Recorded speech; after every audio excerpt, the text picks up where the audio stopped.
Assalamualaikum Ustaz. Waalaikumsalam warahmatullahi wabarakatuh. Assalamualaikum. Waalaikumsalam warahmatullahi wabarakatuh. Ustaz, saya mau tanya dan mau minta solusi. Saya khilaf. Sudah melakukan zina sampai saya mengandung. Saya sudah bicara sama orang tua saya dan orang tua pasangan saya. Pasangan saya dan orang tuanya sudah mau bertanggung jawab. Tapi orang tua kandung saya bingung Ustaz. Harus bagaimana? Saya kurang agamanya. Mohon bantuannya Ustadz, saya harus bagaimana? Ya, barakallahu fik. Yang pertama yang Anda lakukan adalah bertobat kepada Allah Subhanahu wa taala. Karena ini adalah termasuk dosa besar yang Anda harus segera bertobat. Karena tidak gugur dosa berzina itu hanya sekedar dengan menikah. Anda menikah dengan pasangan Anda yang dulu berzina dengannya, lalu kemudian dengan begitu gugur dosa zina itu tidak. Yang pertama sekali yang Anda lakukan adalah segera bertobat kepada Allah Subhanahu wa taala. Itu yang pertama. Yang kedua, terkait hukum menggugurkan kandungan janin hasil dari perzinahan ya. Ini perlu dicatat dan digarisbawahi, hasil dari perzinahan. Di sini ada khilaf para ulama mengenai menggugurkan hasil kandungan dari perzinahan. Baik. Jika diperinci permasalahannya, jika menggugurkan kandungan itu di bawah usia 120 hari, 120 hari berarti kan 4 bulan. Di bawah 4 bulan, entahkah itu 70 hari, 80 hari, maka ada khilaf di situ. Ada yang mengatakan boleh kalau memang itu hasil perzinahan ya. Ada yang mengatakan boleh karena orang tuanya, ibunya dalam hal ini, dia tidak mau menanggung malu dan seterusnya. Tapi pendapat ini tidak kuat. Pendapat yang kuat, kata para ulama, tetap hukumnya haram. Termasuk dosa yang besar bagi orang yang menggugurkan kandungannya walaupun usia kehamilannya itu di bawah 120 hari, di bawah 4 bulan. Pendapat yang kedua ini tentu dikuatkan oleh beberapa dalil-dalil para ulama. Di antaranya adalah mereka mengatakan bahwa janin ini tidak ada salahnya. Si janin ini tidak memikul dosa orang tuanya. Yang melakukan dosa itu adalah bapaknya ini, bapak biologisnya. Dan ibunya yang melakukan perzinahan.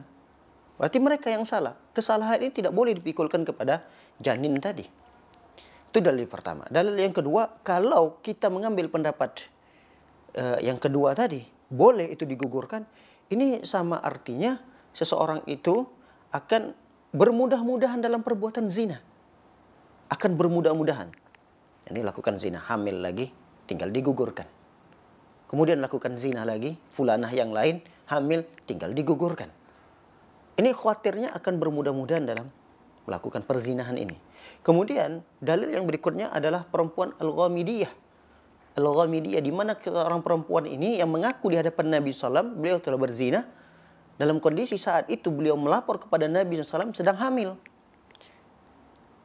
Kalaulah janin itu boleh digugurkan berarti boleh dibunuh, walaupun belum 120 hari, belum ada ruhnya, pastilah Nabi SAW katakan kepada perempuan ini segera dirajam kalau memang sudah menikah. Tapi Nabi SAW memerintahkan perempuan ini untuk pulang lagi, nanti kembali jika dia sudah lahiran. Nah, ini menunjukkan bahwa tidak boleh menggugurkan janin walaupun itu adalah hasil daripada perzinahan. Baik. Bagaimana jika usia kehamilannya itu sudah di atas 120 hari, sudah lebih 4 bulan ke atas? Berarti sudah ditiupkan ruh di situ. Maka jika itu dilakukan, maka para ulama mengatakan ini sama seperti dosa membunuh.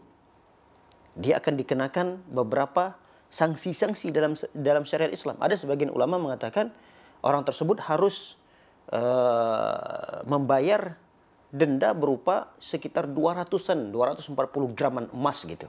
Karena dia disamakan seperti membunuh anak wanita hidup-hidup, dikuburkan. Allah Subhanahu wa taala berfirman, wa idzal mau'udatu su'ilat.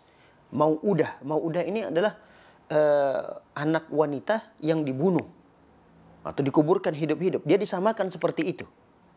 maka dia harus membayar denda tadi berupa 200, saya lupa 200 berapa puluh gram emas gitu, untuk dia ganti. Atau dia bayar kafaroh. Kafarohnya, sebagian ulama mengatakan dia bayar kafaroh ketika dia melakukan pengguguran terhadap janin yang sudah berusia 4 bulan ke atas tadi, berupa membebaskan hamba sahaya. Jika dia tidak mampu, maka dia berpuasa 2 bulan berturut-turut. Jika tidak mampu, ya dia memberi makan 60 orang miskin. Ada lagi yang mengatakan bahwa dia dikenakan diat. Kalau tadi kafaroh, sekarang diat. Diat itu ya hukuman yang sudah ada ketetapan-ketetapannya dalam syariat Islam. Perincian-perinciannya juga sudah ada. Ya Allah alam bisawab, intinya bagi yang si penanya, atau mungkin penanya ini adalah wakil, kasusnya ada pada orang lain, maka sampaikan kepada orang tersebut, jangan dibunuh. Kalau dia sudah ada ruh di sana. Tapi kalau dia belum sampai pada tingkatan yang ditiupkan ruh di sana, maka pendapat yang kuat dia tidak boleh menggugurkan itu. Wallahu a'lam bishawab. Kalau kita bertemu dengan saudara kita yang jelas kita ketahui dia muslim. Halo Ustadz, tanya Ustadz lebih mudah.